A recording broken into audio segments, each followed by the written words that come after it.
If you're believing in fairness at work or at school or anywhere else in life, you are living in the past. Life is not fair. Life is not unfair. It is what it is. Expecting fairness out of this process is being stupid. If you're waiting for a fair promotion, you will wait forever. If you're believing in fairness at work or at school or anywhere else in life, you are living in the past. Life is not fair. Life is not unfair. It is what it is. Please stop expecting people around you, life in general, work especially, to be fair. Our expectation is that we will put in effort, there will be some recognition, and then it will lead to promotion. If you've been working in mid career, which is my broad audience, you would realize that this effort, recognition, and promotion cycle doesn't really work. It doesn't work for you, it hasn't worked for people around you, it certainly hasn't worked for me. And it is quite a myth that we still want to believe in. Reality starts hitting you in mid career, actually, early in your career, because most organizations follow a yearly promotion cycle. If you miss a promotion 1 year, you might get it the next year. So you don't miss that cycle of effort, recognition, and promotion that much in early career, maybe till 5, 7, 10 years or so. But around that time, when you start getting to mid career, as I've always said in this series of videos, this is the time when you are expected to take decisions, do things in a more innovative way, or get things done. This format of effort, recognition, promotion does not any longer work. In this video, we will consider 5 key points why all of this works, and one last point on what can you do about it. Firstly, promotions are risk bets. Your organization, your manager, your department, your function is taking a risk. Promotion is not always on performance, it is mostly on potential. So if you're performing well and have some potential or show some potential, you are a good candidate. Decision is usually made under uncertainty. So there could be other candidates. Every manager, every leader who's taking a decision around promotion is never sure. They always think, I have done so many promotions over the years, and I always think, maybe this will work, maybe this will not. It's not a certain thing, and it is always risky. There will be committees, councils, groups who will decide. They optimize for safety but not for justice. Safety is in numbers. You try and debate. Usually, the decision is taken. The leader of the pack will take a decision. Very rarely, his or her decision is overturned. So, this is not about justice or fairness. It is about safety in numbers. If more people think the same way or are willing to be seen as thinking in the same way, then their decision is okay. Avoiding a wrong promotion is more important than rewarding effort. Sometimes people are more concerned about avoiding a wrong promotion than rewarding effort. So you want to avoid rather than select. So it is more about rejection than selection. Your current performance, which is past success, like in mutual funds, is not sufficient proof of your future success. Performance and potential are related but different things. You have to demonstrate both to get that promotion. Point number 2, hard workers are not automatic picks. I have said many times that your hard work beyond a point does not matter. What you deliver, what you bring to the table matters. If you put in more hours of effort, you might get good points from your manager or co-workers, but it doesn't mean you are a good candidate for a promotion. In my book, you might be a poorer candidate for promotion because you are still taking longer to do the same thing that you were doing a year or two ago, which means you are not learning, right? Limited exposure to ambiguous decisions is also an issue. If you've not had exposure to taking decisions in vague, ambiguous situations, then you are not a good candidate. Because if everything was easy for you, everything was available, it was an easy decision, then what have you learned? Not much.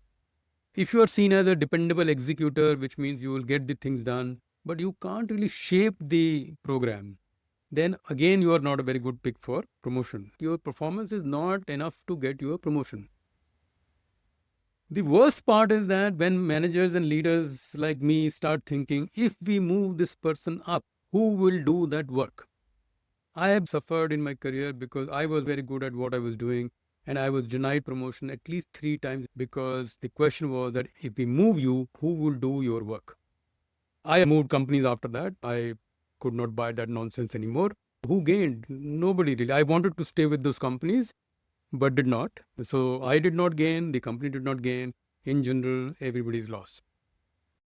Then, of course, there is that comfort that leaving you where you are if you're doing a good job. So nobody wants to touch a stable system.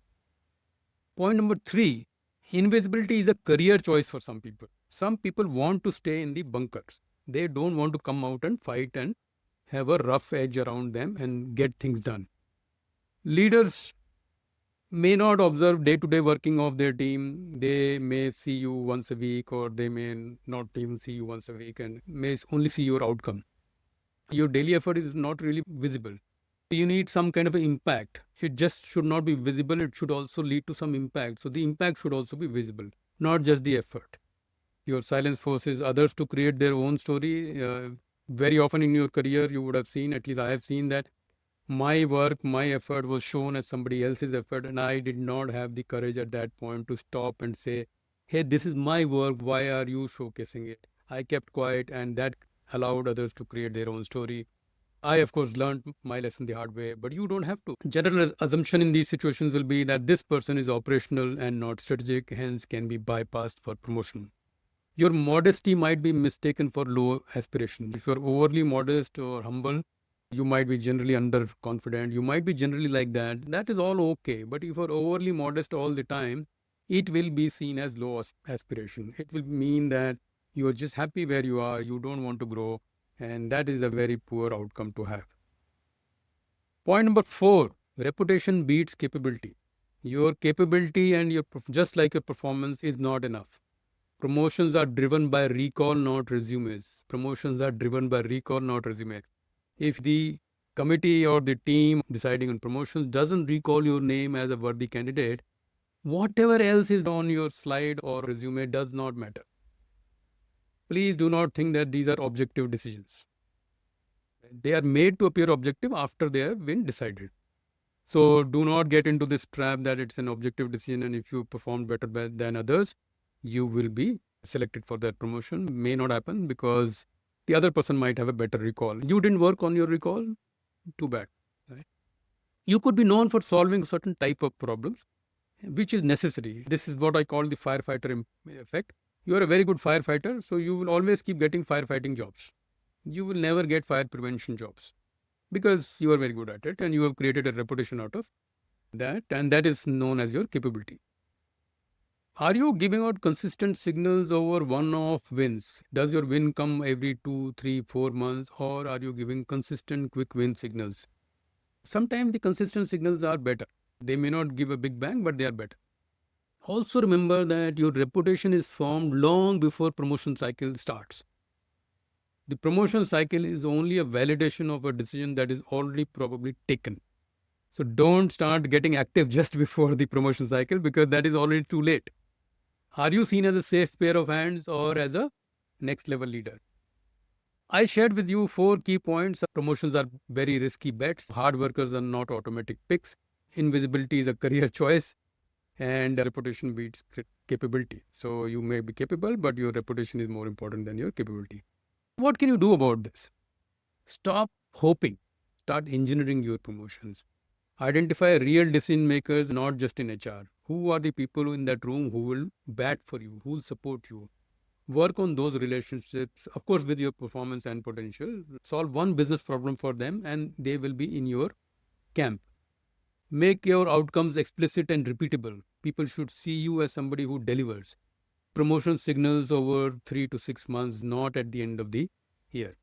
Remember, a promotion is not based on performance alone. It is a cocktail of a lot of things. And if you don't work on all the aspects, don't cry at the end of the year. Most important, expecting fairness out of this process is being stupid. Fairness comforts your ego. It doesn't really exist. Life and career will be unfair. You can navigate this situation if you are alert and willing to take action. Remember, your career should be intentional, not an accident. It's always brick by brick. All the best till I see you in the next video.